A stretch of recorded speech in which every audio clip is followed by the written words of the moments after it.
자, 여러분 오늘은 감정평가 이론 답안 작성법에 대해서 말씀을 드리고자 합니다. 자, 많은 수험생분들께서 1차 시험 합격 후에 2차 시험 공부를 처음 시작하실 때 몇 가지 어려움을 겪게 됩니다. 자, 첫 번째 문제가 바로 난이도가 굉장히 어려워진다는 거예요. 자, 물론 우리가 1차에서 공부했던 회계학이나 경제학도 그렇게 내용이 쉽지만은 않았습니다. 꽤 어려운 내용이 많았습니다. 하지만 우리가 2차 시험에서 공부를 하게 될 실무나 이론이나 법규 이러한 과목들은 감정평가사라고 하는 전문가를 선발하기 위한 시험이다 보니까 그 난이도가 굉장히 깊고 어려워집니다. 따라서 1차 시험에 비해서 훨씬 깊은 수준으로 공부를 하셔야 될 필요가 있어요. 자, 다음에 두 번째 문제가 뭐냐면 바로 공부의 양이 굉장히 증가한다는 것입니다. 자, 우리가 어떤 과목이 있는데 이 똑같은 과목을 객관식 형태로 시험 볼 때와 주관식 시험의 형태로 시험을 볼 때 공부의 양에 있어서 굉장히 큰 차이가 발생하게 됩니다. 자, 왜냐하면 객관식 시험은 문제의 표현이나 5개의 보기들을 통해서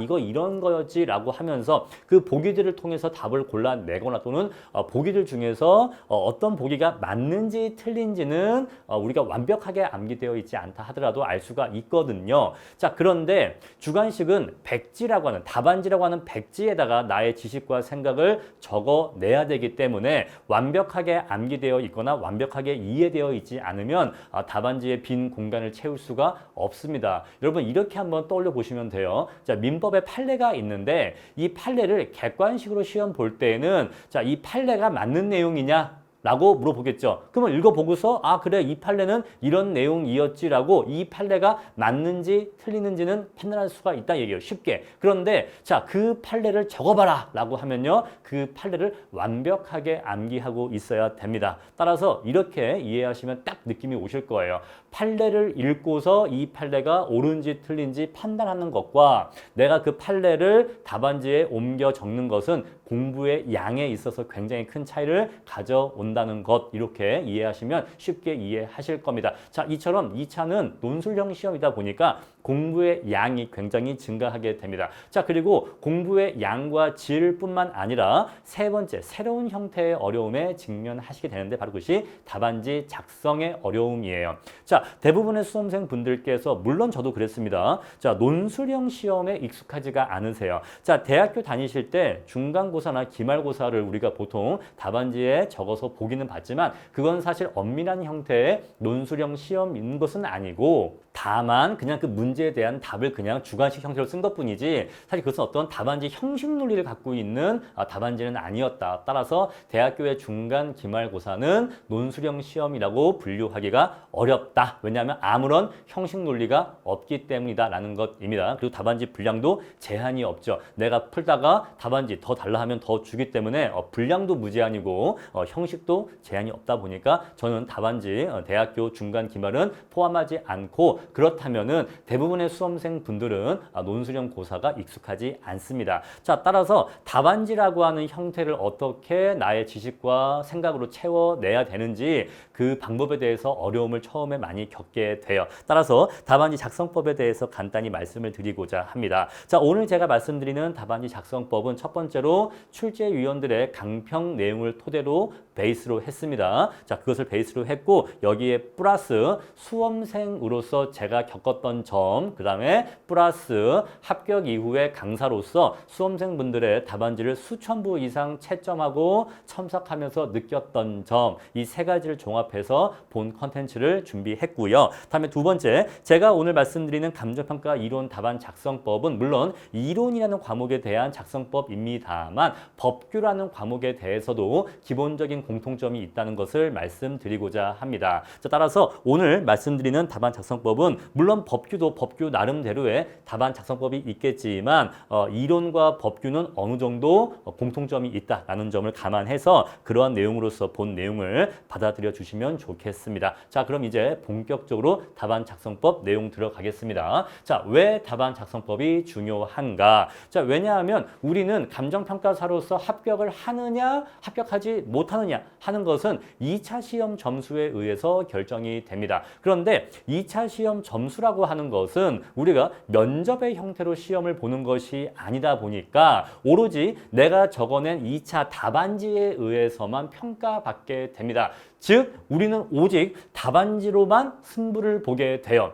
네가 붙냐, 내가 붙냐, 네가 떨어지냐, 내가 떨어지냐 하는 이 승부에 있어서 오직 답안지로만 승부를 본다는 것입니다. 따라서 이 답안지가 훌륭해야겠습니까? 개판이어야겠습니까? 당연히 훌륭해야겠죠. 이 답안지 안에 나의 모든 지식과 나의 생각과 나의 합격에 대한 열망을 이 답안지에 담아내어야 하는 거예요. 어떻게 해요? 일정한 시간 내에 일정한 형식을 갖춰서 만약에 시간이 무제한으로 주어지거나 분량이 무제한으로 주어진다면 그냥 쓰면 됩니다. 그냥 어쨌거나 내가 알고 있는 거 다 쓰면 돼요. 그런데 시험이라고 하는 것은 일정한 시간과 분량의 제약이 있다 보니까 일정한 형식을 갖추어서 일정한 시간 내에 최대한 일목요연하게 나의 실력과 나의 지식을 뽐낼 수 있는 그러한 우수한 답안지를 만들어내야 되기 때문에 그러한 방법론에 대한 고민이 필요하다는 거예요. 자, 그리고 공부를 하다 보면 수험생들 간의 실력의 차이가 엇비슷해지는 단계에 오게 됩니다. 자, 어떤 사람이 공부를 처음 하게 되면은 그 과목에 대해서 내가 알고 있는 내용이 없다 보니까 공부를 하면 할수록 실력이 계속 올라가는, 급속히 실력이 올라가는 구간이 처음에 존재하게 됩니다. 자, 만약 이것을 그래프로 표현한다면, 자, 실력을 이렇게 세로축에 표현을 하고 가로축에 공부 시간을 놓았을 때 공부를 맨 처음 하게 되면은 실력이 처음에는 급격하게 올라가겠죠? 그러다가 공부가 어느 정도 단계 이상 오르게 되면 점차 실력이 증가하는 속도가 체감하면서 자, 어느 정도 구간에 오게 되면은 이 정도 공부를 한 사람의 실력과 이 정도 공부를 한 사람의 실력이 그렇게 큰 차이가 존재하지 않는 구간에 이르게 됩니다. 자, 만약에 실력이 요 정도 레벨 이상, 요 정도 레벨 이상 오게 되는 사람들을 우리가 합격권이라고 했었을 때 이 합격권 내에 존재하는 사람들 간에는 실력 차이가 그렇게 크게 존재하지 않는다는 거죠. 자, 그러면 너나 나나 알고 있는 지식이나 실력에 있어서 큰 차이가 존재하지 않았을 때 그런데 너도 뽑히고 싶고 나도 뽑히고 싶어. 너도 합격하고 싶지만 나도 합격하고 싶어. 너도 간절하겠지만 나도 간절해. 그래서 꼭 미안하지만 내가 붙어야겠어 하면요. 내 답안지가 그럴만 해야 됩니다. 내 답안지가 채점위원이나 출제위원 눈에 아 그래 둘 중에는 너희들 중에는 네가 합격할 만하다라는 평가를 받아야 돼요. 자, 그러려면은 나의 답안지가 돋보여야 됩니다. 그래서 따라서 자, 비슷한 지식이라 해도 나의 답안지가 돋보여서 내가 뽑히기 위해서는 답안지를 잘 쓸 필요가 있겠죠. 그래서 답안지 작성법에 대한 고민이 필요하다는 겁니다. 자, 지금까지 제가 드린 말씀을 물론 여러분들이 핵심을 벌써 이해하셨겠지만 조금 이해하시기 쉽게 비유를 들어서 설명드리고자 한다면 만약에 간평사 시험이 요리 대회라고 한다면 자, A라는 셰프가 있고 B라는 셰프가 있습니다. 둘 다 뭐 각자 요리를 뭐 한 8년간 요리를 해왔고 이 사람은 뭐 한 10년간 요리를 해왔어요. 그러면 이 사람이 만든 파스타나 이 사람이 만든 파스타나 맛이 비슷할 수가 있을 겁니다. 실력에 큰 차이가 존재하지 않을 수가 있어요. 이렇게 실력에 큰 차이가 존재하지 않았을 때는 맛은 당연히 중요한 기준이고 근데 맛이 비슷하다면 여러분 보세요. 맛이 없으면 당연히 안 되는 거죠. 그건 아예 공부와 지식의 실력이 합격권에 아예 오지 못했다는 거예요. 따라서 그런 사람은 아예 뭐 본선이나 결승전까지 갈 수도 없는 거고 마지막 뭐 결승 무대나 본선 무대에서 누가 우승하느냐 또는 누가 뽑히느냐의 문제에서는 맛은 당연한 거고 또는 맛이 엇비슷하다면 데코레이션이 예쁜 쪽이 뽑힐 수밖에 없다는 거예요. 개념 이해하시겠죠? 자, 따라서 자, 우리가 여기서 맛이라고 하는 것은 지식 내지는 실력이라고 표현할 수가 있겠죠? 지식과 실력은 기본이에요. 이건 당연한 거예요. 합격할 만한 지식과 실력이 있어야 되는 겁니다. 근데 이것이 수험생 간에 엇비슷하다면 여기에 뭐가 필요한 거예요? 바로 돋보이기 위한 플러스 알파가 필요한데 우리 이것을 답안지의 어떤 형식 논리라고 답안 형식 논리라고 얘기할 수가 있는 거예요. 같은 지식이나 실력이라 하더라도 조금 더 돋보이게 조금 더 실력 있어 보이게 데코레이션 하는 기술이 필요한데 오늘은 우리가 여기에 대해서가 아니라 데코레이션에 대해서 말씀을 드리겠다라는 것입니다.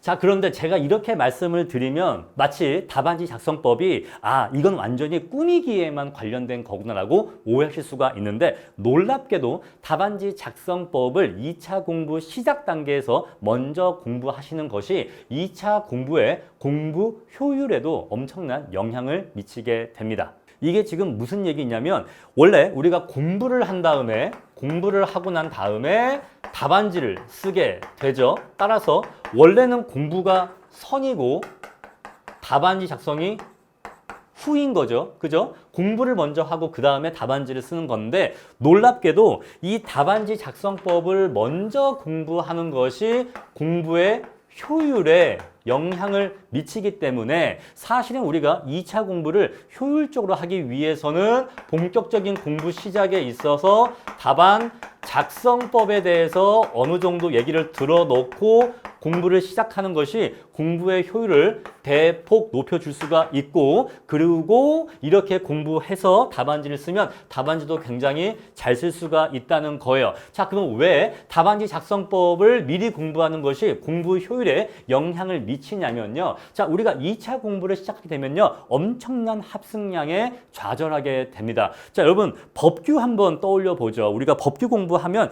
교수님들의 행정법 기본서 하나 정도는 구매해서 공부를 하게 될 겁니다. 자, 감정평가 수험생이라면 아마도 박균선 교수님 책을 많이 보게 되겠죠. 물론 그 외에 다른 교수님 책도 공부하게 될 겁니다. 자, 그럼 이렇게 행정법 책 한 권만 보더라도 그 두께가 장난이 아닙니다. 1000페이지가 훨씬 넘어가죠. 그리고 한 페이지 한 페이지마다 그림, 표 이런 거 거의 없고요. 다 글씨로 빼곡하게 적혀 있습니다. 정말 몇백 개의 판례가 존재하고 몇백 개의 법조문이 존재합니다. 그 많은 양을 공부를 시작해야 돼요. 근데 이게 지금 2차 공부 전체가 아니라 법규라고 하는 한 과목 내에서 기본적으로 공부해야 될 행정법 기본서 하나만 말씀드린 겁니다. 여기에다가 토지보상법 또는 개별법 공부해야 되고요. 여기에 강사님들 프린트 공부해야 되고요. 그 안에는 여러 가지 법조문과 또 뭐 최신 판례와 여러 가지 또 케이스가 담겨 있습니다. 자, 법규만 하나 얘기해도 이렇게 양이 많고요. 이론도요. 이론 들어가면 여러 가지 뭐 법규라든가 뭐 실무 기준서, 그다음에 여러 가지 교수 기본서, 기출문제, 예해집 이런 것들 해서 수천 페이지, 각 과목마다 수천 페이지의 공부를 하게 됩니다. 따라서 이렇게 굉장히 많은 양을 공부를 하게 되기 때문에 굉장히 어렵고 그 양에 좌절하게 되는데 이 엄청난 양을 다 외워야지 하면요. 못 외웁니다. 그 많은 양, 그 누구도 절대로 다 외울 수가 없어요. 그리고요. 더욱더 놀라운 점은요. 다 외울 필요도 없다는 겁니다. 자, 굉장히 양이 많은데 그 많은 양을 다 외울 수가 없어요. 그런데 외울 필요도 없다는 거죠. 왜냐하면 우리가 한 과목에 있어서 공부를 한 양이 이렇게 수천 페이지, 수천 페이지를 공부한다고 해도 우리가 정작 답안지라는 곳에 현출하는 양은 한 20페이지 남짓이기 때문에 굉장히 분량이 줄어들게 됩니다. 몇백분의 1 또는 몇천분의 1로도 줄어들 수가 있어요. 따라서 자, 내가 이 답안지에 이렇게 많은 수천 페이지의 분량을 다 적을 수도 없고 적을 필요도 없기 때문에 우린 결국 답안지에 들어갈 양만큼만 공부하면 된다는 거예요. 자, 따라서 답안지 작성법을 먼저 공부를 해 놓으시면 항상 2차 공부를 하실 때에도 내가 지금 이 공부하고 있는 이 수백 페이지짜리 또는 수십 페이지짜리 이 테마 논점을 결국 답안지에는 요 정도 분량으로 현출해야지 라는 생각을 하면서 공부를 하기 때문에 답안지를 염두하면서 공부를 하면 쓸데없는 공부를 피할 수 있다는 거죠. 자, 답안지를 염두하지 않고 공부하면 내가 지금 공부하는 수십 페이지 또는 수백 페이지가 정말로 내가 이 양을 다 알아야 될 것처럼 느껴지지만 답안지를 염두하면서 공부를 하면 이 중에서 결국 내가 답안지에 옮겨 쓸 건 바로 요거야. 바로 요 문장이야 또는 요 판례야. 딱 이렇게 핵심 포인트. 어차피 내가 답안지에 쓸 거는 굉장히 적은 분량이다 보니까 그 적은 분량, 바로 그 엑기스 또는 핵심만 캐치하는 능력이 올라가게 되고 자, 그러면 공부 효율이 굉장히 올라가게 된다는 겁니다.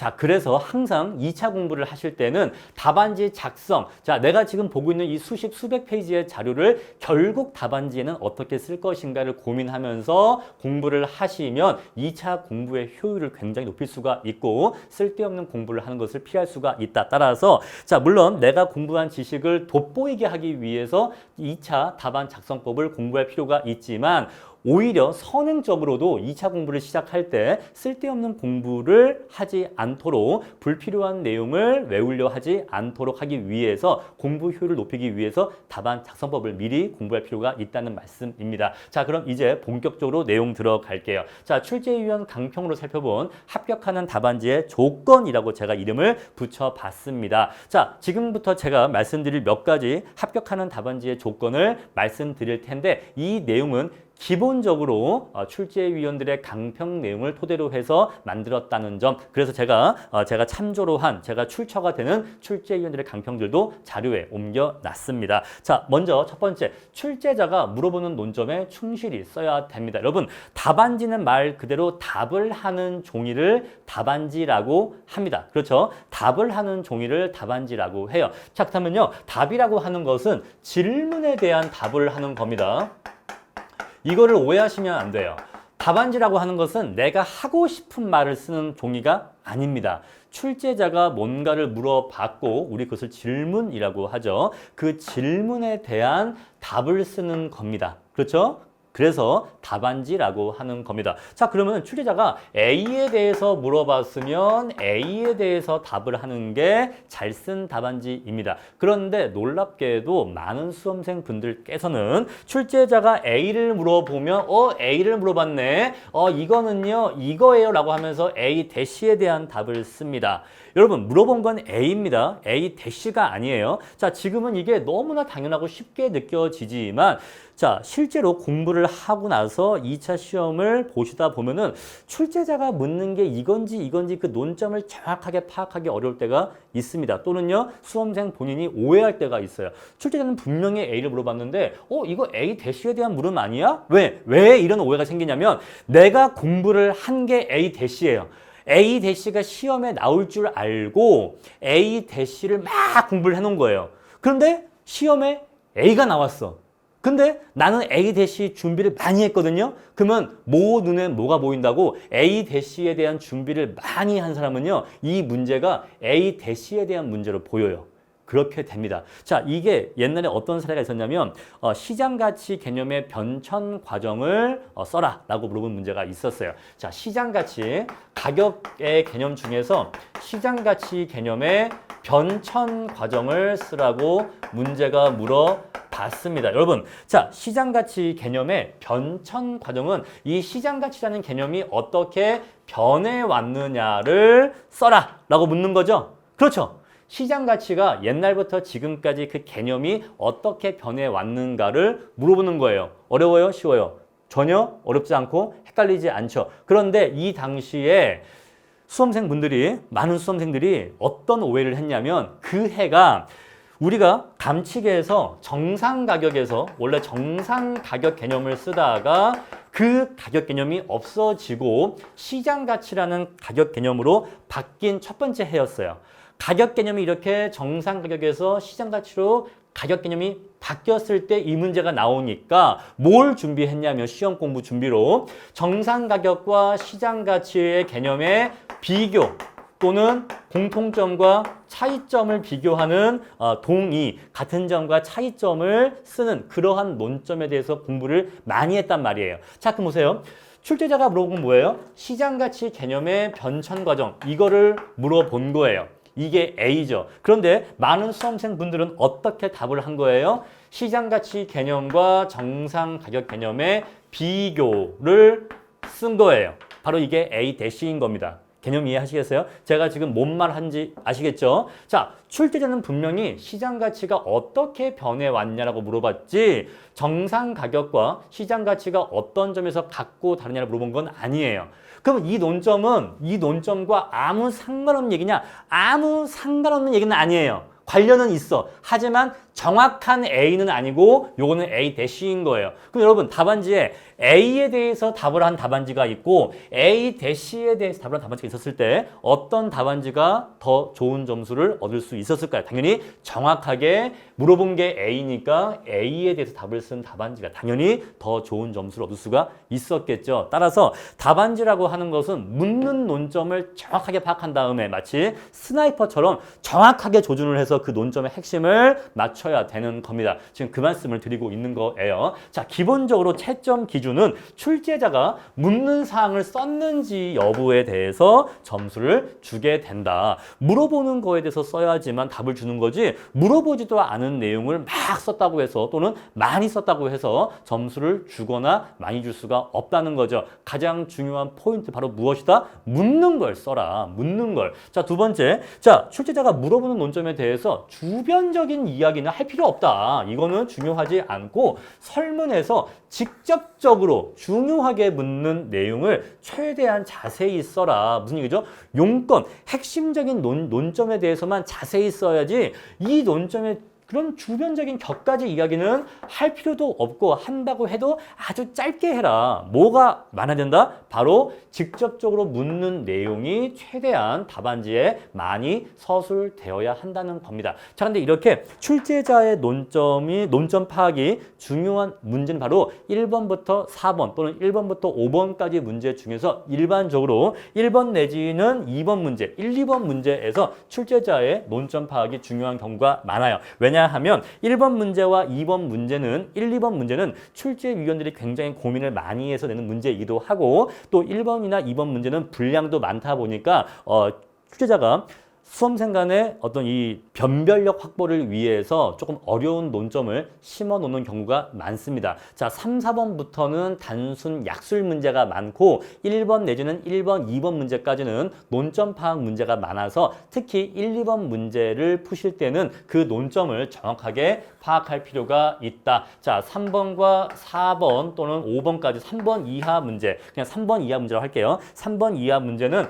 단순 약술 문제가 많기 때문에 단순 약술은 그냥 네가 이거에 대해서 어떤 A라는 개념에 대해서 외우고 있는 거 써봐 라고 하는 그냥 단순 암기형 문제가 많다 보니까 이쪽은 별로 중요하지가 않고 1, 2번 문제에 있어서 출제자의 논점을 정확하게 파악할 필요가 있다는 겁니다. 자, 그럼 이제 우리가 이렇게 1, 2번 문제의 논점을 정확하게 파악을 했다고 치고 그럼 이제 답안을 적어야겠죠. 자, 근데 여러분 우리가 답안이라고 하는 것은 일정한 목차를 가지고 써야 됩니다. 자, 이 목차와 답안지의 내용을 어떻게 표현할 수가 있냐면 자, 우리가 사람의 몸이 있었을 때 뼈가 있고 뼈 위에 살이 있는데 자, 사람의 뼈 위에 살이 올라가게 됩니다. 자, 이것을 답안지로 옮겨 적으면요.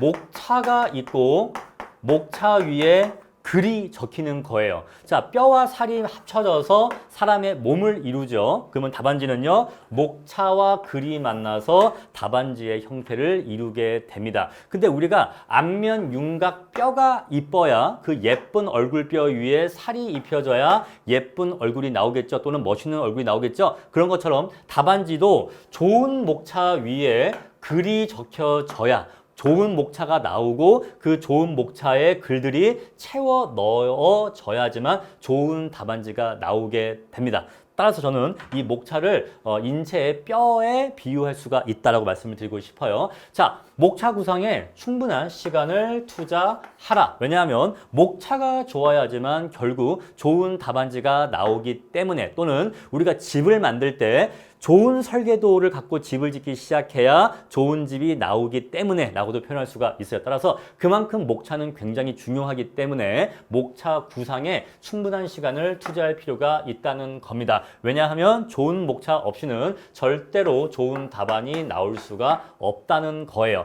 자, 특히 아까 말씀드린 그 1번이나 2번 문제의 경우에는 그 목차 구상이 굉장히 중요하다. 왜냐하면 1, 2번 문제는 첫 번째 논점 파악이 중요하죠. 1번 논점 파악. 자, 이 문제가 뭘 물어보는 문제인지 논점 파악 중요합니다. 그럼 이제 두 번째, 목차를 구성해야 돼요. 목차를 구상해야 되는데 이 목차를 구상할 때 주안점이 뭐죠? 출제자가 물어보고 있는 이 A라는 이 논점을 어떻게 하면 이 A를 잘 표현할 수 있을까? 어떻게 하면 지금 물어보고 있는 이 A라는 논점을 어떻게 이 A라는 논점을 잘 표현할 수 있을까에 대해서 목차를 구상해야 되는 거예요.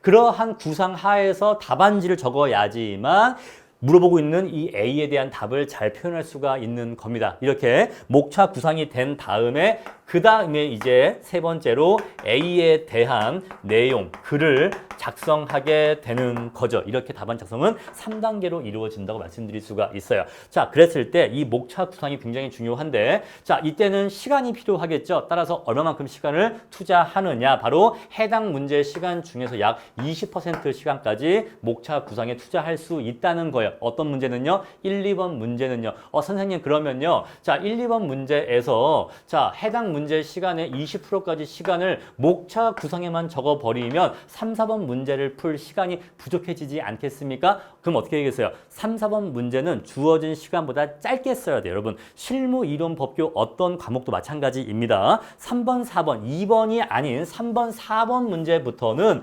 문제가 주고 있는 시간보다 짧게 그 문제를 해결하셔야 돼요. 자, 우리가 이렇게 한번 4가지 문제로 이루어져 있다고 한번 예시를 해볼게요. 자, 1번, 2번, 3번, 4번 이렇게 4개의 문제가 있고 자, 1번 문제가 40점, 2번 문제 30점, 얘 20점, 얘 10점 이렇게 해서 전체 100점의 시험이 이루어지고 있다라고 해보겠습니다. 자, 그럼 우리가 1번, 2번까지 해서 70점이고 그러면 시간은 원래 70분을 쓰는 것이 원래 맞겠죠. 그런데 우리가 실제 시험장에 가보면 절대 이렇게 제한된 정해진 시간 내에 풀 수가 없고요. 자, 1번 문제 풀 때 보통 빨리 풀면 합격하는 수험생, 합격생 기준에서 합격생이면 1번 문제를 약 60분에서 70분 정도 걸립니다. 굉장히 쇼킹하죠. 1번 문제 풀고 나면 시간이 60에서 70분이 가게 돼요. 솔직히 1번 문제를 70분 내에 해결한다고 해도 합격하지 못하는 거 아닙니다. 합격하신 경우 많아요. 근데 60분이면 더 좋습니다. 아시겠죠?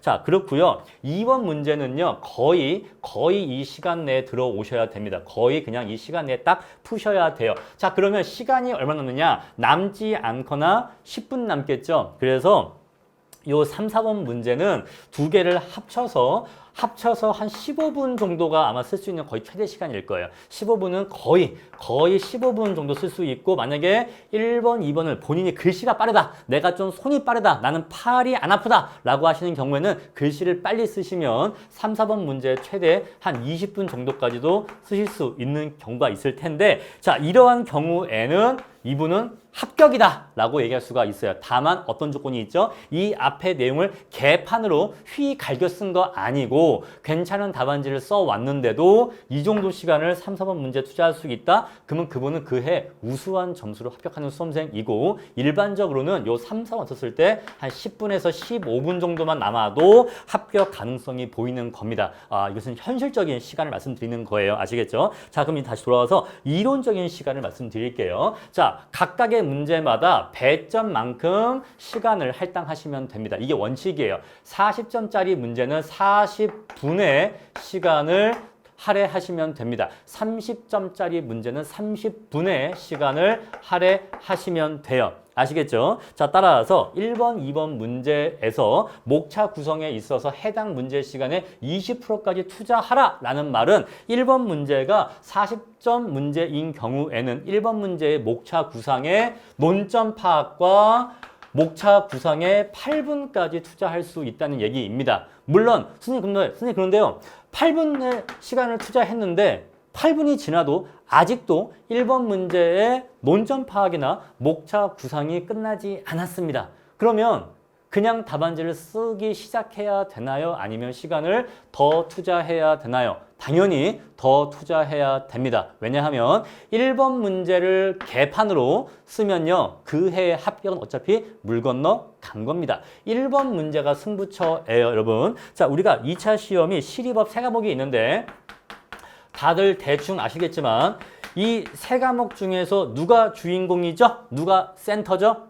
당연히 실무가 센터예요. 실무가 합격에 있어서 차지하는 비중을 약 한 60에서 70%라고 잡을 수가 있을 것 같아요. 실질적으로는 실무가 약 70%의 합격을 좌우한다고도 얘기할 수가 있을 정도입니다. 그 외에 법규가 뭐 한 20, 그다음에 이론이 한 10%, 이렇게 실질적인 비중, 뭐 공부량이나 점수가 이런 게 아니라 당락을 결정하는 실질적인 비중을 따지면 이 정도 비중이라고 표현할 수가 있어요. 따라서 자, 마치 겉보기에는 100점, 100점, 100점이니까 공평하고 대등하게 세 과목이 있는 것 같지만 실제로 내가 합격하느냐 합격하지 못하느냐 하는 것에 그 영향력 또는 중요도는 바로 실무가 거의 절대 다수를 차지하게 됩니다. 따라서 자, 세 과목 중에서 실무 망쳤다, 그 해 붙기는 거의 불가능한 거예요. 당연하죠. 자, 그런데 실무, 이론, 법규 각각의 과목 내에서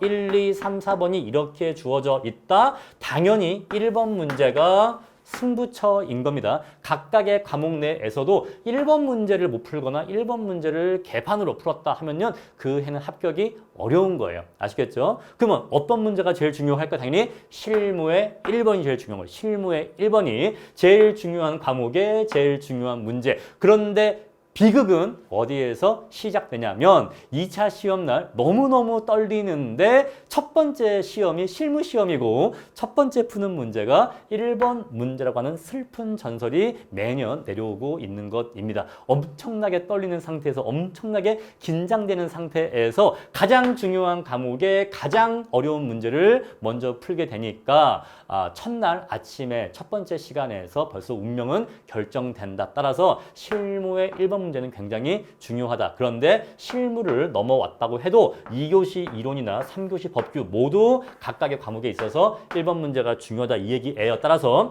자, 1번 문제에 있어서 8분이 지났는데도 20%의 시간이 지났는데도 아직도 1번 문제에 대한 논점 파악이나 목차 구성이 안 끝났다 하면은 시간을 더 쓸 수밖에 없어요. 그러면 당연히 여기서 오버된 시간은 여기에서 더 시간이 줄 수밖에 없습니다. 원래 여기에 15분 쓸 수 있었는데 이제는 10분밖에 못 쓰는 걸로 여기서 5분 더 쓰면 여기서 시간이 5분이 더 감소하게 되는 거죠. 그러한 개념으로 이해하셔야 돼요. 어쨌거나 3, 4번에서 시간이 줄더라도 1번 문제는 포기하시면 안 되고 제대로 목차 구성이 나온 다음에 쓰셔야 됩니다. 아시겠죠? 자, 따라서 기본적으로는 20%까지 시간을 투자할 수 있는데 만약에 20% 시간 내에서도 논점 파악이나 목차 구성이 안 끝나면 어쩔 수 없이 1, 2번 문제는 더 시간을 투자할 수밖에 없다. 그런데 그러면 3, 4번 문제는요. 3, 4번 문제는 이러한 과정을 생략하고 그냥 바로 문제 보자마자 단순 약수령 문제니까 그냥 바로 그냥 뭐 목차 형식 이런 거 그냥 고민 없이 그냥 단순하게 외운 내용을 쓰시면 되는 겁니다. 아시겠죠? 3, 4번 문제는 배점이 작고 그 물어보는 내용이 그냥 단순하게 뭐에 대해서 써라는 것이기 때문에 그냥 쭉 쓰시면 돼요. 아시겠죠? 또 어차피 시간도 별로 없습니다. 자, 2번. 일단 내용 작성을 시작하면 목차를 고치기가 어렵습니다. 자, 이렇게 시간 투자해서 목차를 잡았는데 쓰다 보니까 요거 좀 아닌 것 같아 라고 해서 목차 고칠 수 있다 없다? 거의 없다. 왜냐하면 이미 목차 잡고 하다 보면 시간이 가기 때문에 이제 남은 시간에 빠르게 글을 써도 제한된 시간 내에 글을 다 쓰기도 어려워요. 팔이 굉장히 아픕니다. 그런데 이러한 급박한 상황에서 목차 다시 고칠래. 고칠 시간 없고 또 게다가 이미 내가 앞에 써놓은 답안지 분량이 있다 보니까 이거를 바꿀 수가 없어요. 우리가 한글이나 워드로 타이핑 쳐서 시험 보는 경우에는 앞에 내용 수정할 수 있지만 우리가 오프라인으로 글로 쓰는 시험은 앞에 내용, 내가 이미 쓴 내용을 수정할 수가 없다 보니까 그냥 한번 잡은 목차로 그냥 갈 수밖에 없어요. 따라서 처음에 목차를 잘못 잡으면 중간에 변경이 곤란하다. 어렵다라는 것이고, 자, 이것을 조금만 더 말씀드리면 실무 같은 경우에는 왜 저도 이제 수험생으로서 시험을 다 봤잖아요. 그러니까 저도 다 이런 말씀 드릴 수 있는 건데 그런 얘기가 있어요. 뭐가 있냐면 1교시에 실무 시험 시작했는데 계산기를 제일 먼저 드는 사람이 있어요. 그러면 그 사람은 보통 떨어집니다. 자, 우리가 시험장 내에서 시험지 받고 문제 분석하고 이제 풀기 시작하죠. 그런데 어떤 사람이 우와, 벌써 계산기를 치기 시작해요. 그럼 뭐지? 그 소리가 들리잖아요. 우와, 저 사람은 실무 천재야? 벌써 논점 분석 끝냈고 벌써 계산기를 써? 벌써 문제를 풀기 시작했어? 우와 천재인데? 합니다. 그런데 정작 그 사람 합격자 축하연에서 만나지 못하는 경우가 대부분이에요. 왜 그럴까요? 그 사람 어떻게 그렇게 빨리 풀기 시작했을까요? 논점 파악이나 목차 구상을 제대로 하지 않고 급하니까 그냥 일단 빨리 답안지를 쓰기 시작한 경우가 대부분이에요. 따라서 충분히 문제를 정확하게 파악하지 않고 일단 눈에 보이는 것부터 풀기 시작하니까 계산기는 처음에 빨리 듭니다. 그런데 그런 사람들 어떤 공통점이 있냐면요. 처음에 미친놈처럼 시험 시작 한 5분 뒤부터 또는 10분 뒤부터 계산기를 막 치기 시작합니다. 우와, 쟤 벌써 빨리 푸네 하는데 한 20분쯤 지났을 때 계산기가 씁니다. 정적이 흘러요. 저 사람 뭐지? 왜 멈췄지? 왜 그러지? 궁금해집니다. 궁금해지는데 궁금해하지 말고 본인이나 시험 빨리 푸세요. 자, 그럼 이 사람은 왜 멈췄느냐? 막힌 거예요. 뭐 이게 막 어디 막 당장 같은 막 풀기 시작했는데 풀다 보니까 이게 아닌가? 이 자료를 이때 쓰는 게 아니라 이 자료는 여기다 쓰는 거였나? 하면서 내가 지금 길을 잘못 잡은 것 같은데 왜 안 나오지? 이렇게 하면 이게 나와서 얘랑 만나서 결론이 나올 줄 알았는데 안 맞네. 그리고 이렇게 난 풀어갈 건데 이렇게 푸는데 필요한 자료가 있는 줄 알았는데 사실 없네. 또는 적절하지가 않네. 뭐가 좀 안 맞네. 라는 막다른 길에 들어서게 돼요. 그럼 이제 계산기가 멈추고 정적이 흐릅니다. 남들은 이제 본격적으로 막힘없이 쫙 풀어나가는데 이 사람은 먼저 시작은 했는데 풀다가 멈추고 조금 하다가 또 멈추고 또 조금 하다가 멈추고 결국 떨어지는 거예요. 왜 그런 거죠? 애초에 길을 잘못 잡은 거예요. 요 1, 2단계를 소홀하게 하니까 3번은 빨리 시작했는데 정작 답안지를 쓰다가 멈추게 되는 거죠. 따라서 자, 목차라고 하는 것은 한 번 잡으면 수정하기 어렵다 보니까 처음에 1, 2단계에서 충분한 시간 투자해서 정확하게 파악하고 좋은 목차를 뽑아내야 된다. 그만큼 목차가 중요하다. 그리고 목차를 잡을 때는 논점을 유기적으로 연결해야 된다. 자, 서로 띡띡띡 분리된 형태가 아니라 소설문 1번, 2번, 3번, 4번 이 여러 가지 소설문의 유기적인 연결이 필요하다는 거죠. 자, 시험 문제가 이렇게 자, 1번 문제 뭐 쓰시오. 자, 소설문 1번 뭐에 대해 쓰시오. 소설문 2번 뭐에 대해 쓰시오. 다음 소설문 3번 뭐에 대해 쓰시오. 4번도 뭐에 대해 쓰시오. 자, 40점짜리 문제인데 각각의 소설문이 10점, 10점, 10점, 10점 이렇게 1번 문제 안에 이렇게 하위로 달려 있다고 해볼게요. 자, 우리 이랬을 때 각각의 소설문이 서로 아무 관계도 없고 아무 상관도 없고 서로 생뚱맞은 사이일까요? 그렇지가 않아요. 1번 문제라고 하는 대설문, 1번 문제라고 하는 이 문제가 갖고 있는 대설문 하에 4가지의 소설문이다 보니까 이 4가지 소설문은 기본적인 공통점, 논점의 공통점이 있습니다. 따라서 이 논점의 공통점을 유기적으로 연결성이 있게 답안지를 작성할 필요가 있고 그리고 배점 균형을 맞춰야 된다. 자, 각각의 소설문이 10, 10, 10, 10이다 보니까 어떻게 해야 돼요? 당연히 똑같이 답안지 배점도 4분의 1씩 균등 배분해야 됩니다. 그런데 자, 쓰다 보니까 내가 2번 논점은 잘 아는데 3번 논점은 잘 몰라.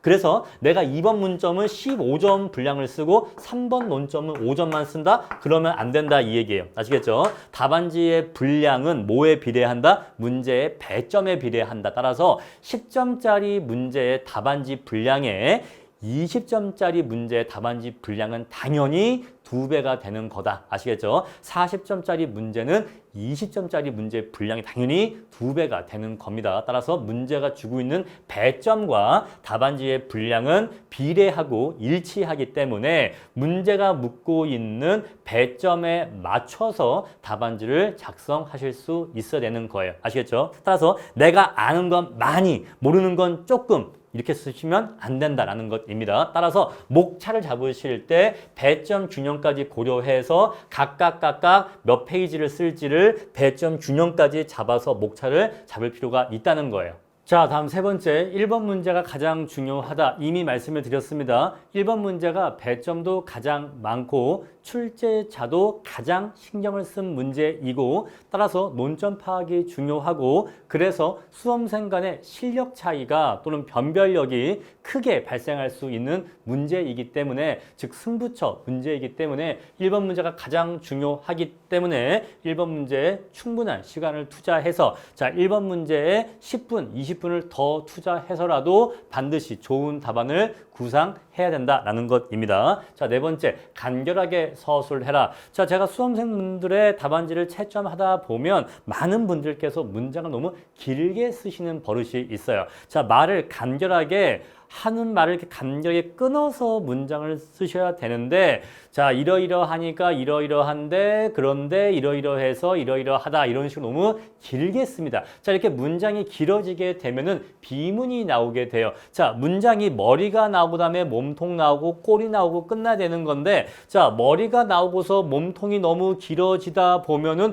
엉뚱한 꼬리가 나오거나 아니면 꼬리가 나오지 않는 경우도 있어요. 이런 식으로 문장이 길어지면 비문이 나오기 쉬워지고 또 그리고 문장이 너무 길어지면 의미 파악이 힘들어집니다. 따라서 간결하고 단순하게 문제가 묻는 내용에 대해서만 담백하게 지식만 깔끔하게 서술하실 필요가 있는데 자, 이 간결하게 서술하시는 거는 평상시에도 연습을 하셔야 되고 또 여러분들이 다니시는 학원 스터디 팀장의 채점을 통해서도 문장을 자꾸 간결하게 쓰시는 연습을 하셔야 됩니다. 다음에 5번 천편일률적인 답안을 피하라. 자, 수천 명의 수험생이 똑같은 문제에 대해서 답안지를 쓰다 보면 굉장히 유사한 내용의 답안지가 나오기가 쉽습니다. 자, 따라서 이렇게 천편일률적인 남들도 다 쓰는 똑같은 답안지를 쓰지 않기 위해서는 답안을 쓰실 때 또는 목차를 구상하실 때 자, 다른 수험생들은 이 문제에 대해서 어떻게 쓸까를 한번 생각을 해보시라는 거예요. 자, 다른 사람들은 이렇게 쓰겠지를 생각을 해보신다면 그러면 나는 여기에서 조금 어떻게 차별화를 이렇게 해야겠다. 남들은 분명히 이렇게 쓸 테니까 나는 거기에다가 조금 플러스 알파를 더 얹어야겠다 또는 이러한 부분에 있어서 약간 좀 차별화 포인트를 둬야겠다라는 차별화 포인트를 고민하실 필요가 있는 겁니다. 자, 차별화에 대해서는 뒤에서 한 번 더 말씀을 드릴 거예요. 자, 차별화라고 하는 것은 다른 수험생과 다른 답안지를 쓰는 것인데 자, 다르다라고 하는 건 크게 두 가지 유형이 있습니다. 첫 번째는요, 남들이 쓰지 못하는 걸 쓰는 거예요. 자, 남들이 못 쓰는 것, 남들이 모르는 새로운 내용이나 새로운 지식을 쓰는 것을 차별화 1유형이라고 제가 얘기합니다. 다음에 제가 얘기하는 차별화 제2유형이 있는데 자, 같은 내용을 쓰더라도 더 잘 쓰는 거예요. 더 표현을 더 잘하는 겁니다.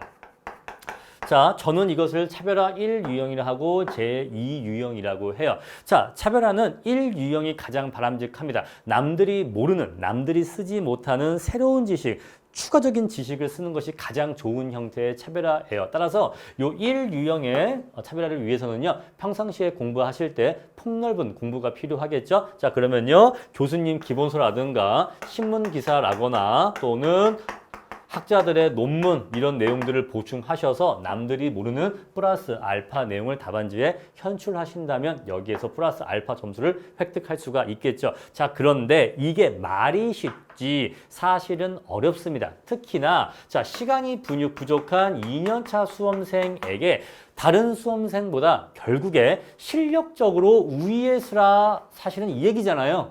그냥 말이 사실은 차별하지 사실은 남들이 모르는 걸 써라 라고 한 것은 사실 남들보다 실력적인 우위에 서라는 건데 자, 수험 시간이 부족한 2년차 내지는 3년차에게는 자, 이러한 지식적인 우위에 쓴다는 것이 사실상 어렵습니다. 그렇죠? 자, 따라서 우리가 현실적으로 강구할 수 있는 차별화 방법 바로 이 유형의 차별화가 되는 것이에요. 현실적으로는 여기 이 유형, 두 번째 유형의 차별화 방법이 조금 더 자주 사용되게 됩니다. 자, 똑같은 내용을 쓴다 하더라도 남들보다 조금 더 잘 표현하는 것인데 어떻게 더 잘 표현할 수 있나요? 글씨를 더 예쁘게 쓰면 되나요? 물론 글씨 예쁘면 좋죠. 그런데 그걸 얘기하는 게 아니라 여러분 보세요. 똑같은 내용을 내가 설명하더라도 그 설명을 사례를 곁들여서 설명을 하거나 또는 그래프를 그려가면서 설명을 한다면 동일한 내용을 설명해도 조금 더 잘 설명할 수가 있겠죠. 자, 우리가 아직 본격적인 내용은 얘기하지 않겠지만 또 아직 공부가 안 되어 있지만 만약에 예를 들어서 최유효 이용에 대해서 설명을 하는 문제가 있었다라고 했었을 때 자, 대부분의 수험생이 최유효 이용의 개념에 대해서만 이렇게 글로 적었다고 쳐보죠. 자, 대부분의 학생들이 이렇게 최유효 이용의 개념을 글로만 적었는데 내가 여기에다가 개념을 적어주고 이 개념을 설명하기 위해서 토지할당이라는 개념을 추가해 주면서 이렇게 토지할당 메커니즘을 이렇게 그래프와 함께 그려주게 되면 자 그냥 이렇게 말로만 줄줄줄 풀어쓴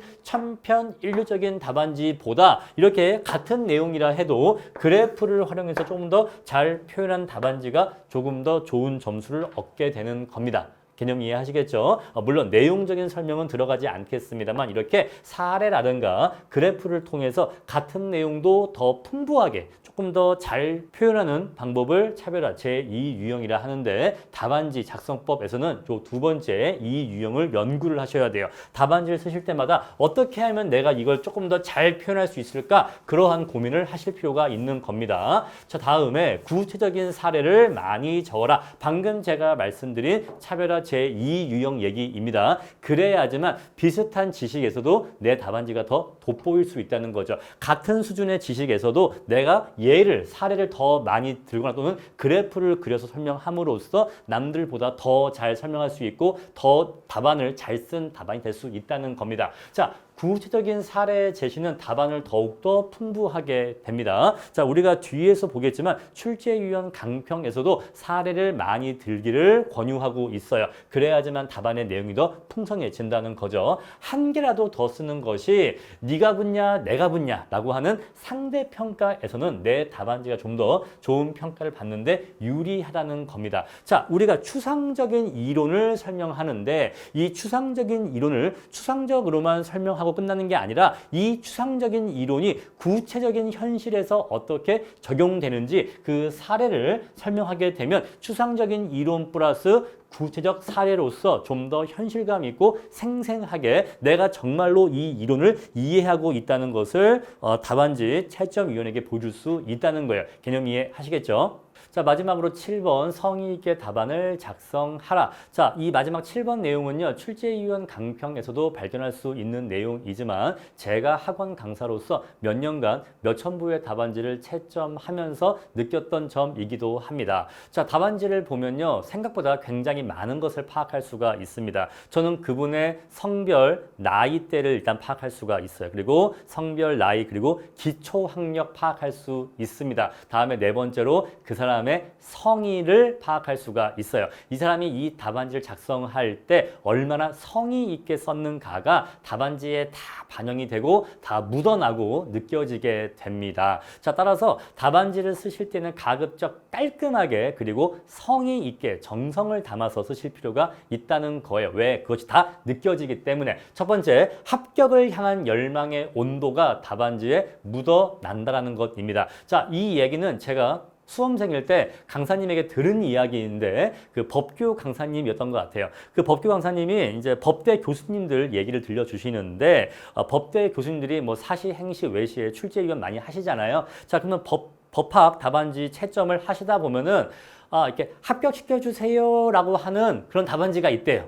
그 답안지에 합격에 대한 열망이 느껴지는 그 답안지가 있대요. 얼마나 정성스럽게 썼고 그리고 얼마나 합격을 간절하게 원하는지가 답안지에서 느껴지는 답안지가 있다고 합니다. 저는 그걸 약간 공감할 수 있을 것 같아요. 여러분들은 수험생들의 입장에서는 어떻게 답안지를 보고서 그런 걸 판단하겠으라고 하겠지만은 다 학생들의 답안지를 수천 부 이상 채점을 하다 보면 그러한 경험을 가진 사람들은 답안지를 보고서 많은 것을 파악할 수 있다 보니까 답안지 내에서 이 사람이 좀 성의 있게 썼다, 성의 없게 썼다 정도는 그렇게 어렵지 않게 판단할 수가 있습니다. 따라서 자, 우리는 우리의 인생을 걸고 시험 공부를 하는 것이니까 최대한 합격에 대한 열망과 나의 정성, 나의 성의를 답안지에 담아서 깔끔하게 쓰셔야 되는 겁니다. 이렇게 보통 우리가 일반적으로 성의 없게 썼다라고 하는 답안지의 첫 번째 특징이 뭐냐면 자, 일단 빈칸이 많아요. 빈칸.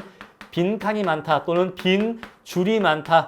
그러니까 답안지의 내용이 허술한 거죠. 내용을 꽉 채운 게 아니라 막 띄어쓰기도 막 확 띄어쓰고 줄도 많이 띄고 뭐 어떤 한 문단 쓴 다음에 두 줄 띄고 또 한 문단 쓰고 또 한 문장을 답안지에 여기 한 30%쯤 위치에서 시작해서 적당히 몇 글자 쓰다가 또 한 줄 넘어가고 답안지에 이렇게 빈 여백이 많고 답안지에 여백이 많은 답안지는 우리가 허술함을 느낍니다. 다음에 두 번째는요. 이렇게 찍찍 그은 게 많은 답안지가 되게 보기 안 좋아요. 답안지를 폈는데 찍찍 막 이 수정하고 그어놓은 게 많다.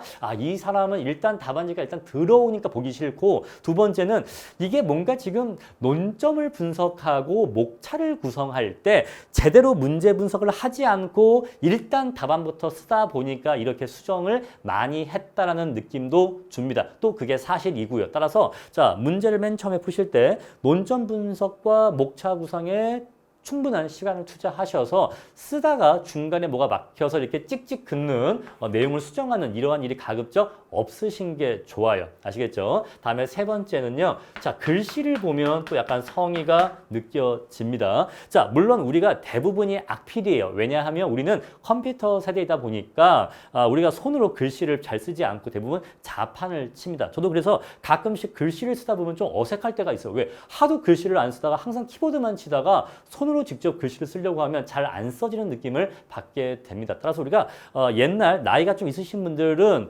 글씨 필체가 괜찮으신 분들이 많은데 젊은 세대일수록 필체가 안 좋은 경우가 많아요. 자, 그리고 여자분들에 비해서 남자분들이 필체가 안 좋은 경우가 많습니다. 자, 그래서 필체가 안 좋은 건 안 좋은 건데 그렇다고 해서 여러분 절대 유의사항이 있습니다. 뭐뭐뭐 고시체, 뭐 땡땡 고시체 이런 거 있죠. 이런 거 절대 하지 마세요.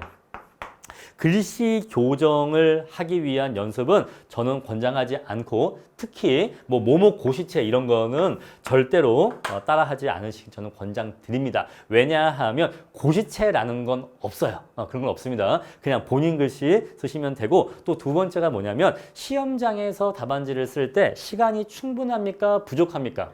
굉장히 부족해요. 굉장히 부족하고 굉장히 빨리 써야 돼요. 그러면 그러한 상황에서 내가 연습한 고시체가 나올까요? 안 나올까요?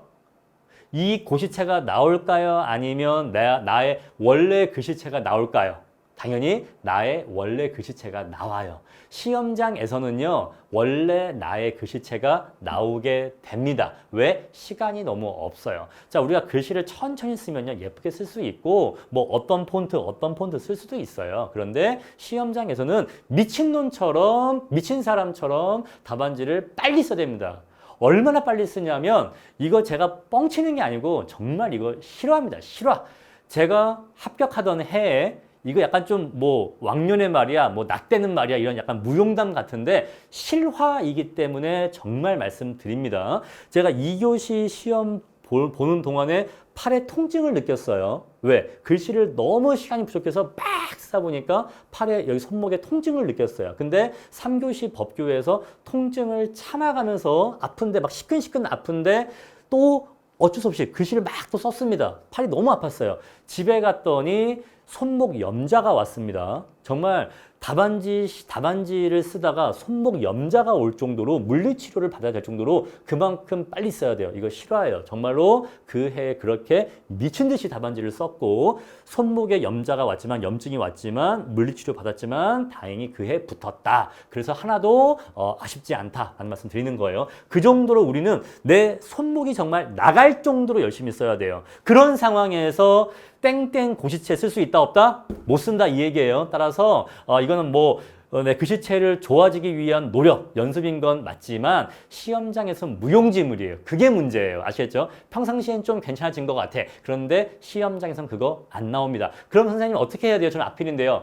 자, 가급적 글씨를 또박또박 쓰시는 연습을 하세요. 그러니까 다른 사람의 폰트, 뭐 어떠한 글씨체가 아니라 내 글씨체인데 내 글씨체를 조금 더 또박또박 쓰시는 연습을 하시란 말입니다. 자, 우리가 글씨 못 쓰는 사람들이 보통 일반적으로 뭐 이렇게 예를 들면 늘자를 쓸 때 막 이렇게 쓴단 말이에요. 막 이렇게 지렁이 꼬부라지듯이 아주 좁게 써요. 근데 이렇게 쓰지 마시고 가급적 이렇게 또박또박 쓰시는 연습을 하시란 말입니다. 아시겠죠? 좀 글씨를 펴서 글씨를 좀 못 쓰시는 분들이 일반적으로 좀 글씨가 이렇게 세로 형태로 홀쭉한 형태의 글씨를 쓰시는 경우가 많아요. 근데 얘를 조금 좌우를 늘려서 가급적 글씨를 정사각형 형태로 쓰시려고 노력을 하시라. 그리고 가급적 좀 또박또박 쓰시려 하는 연습을 하시면 됩니다. 그럼 조금 나아집니다.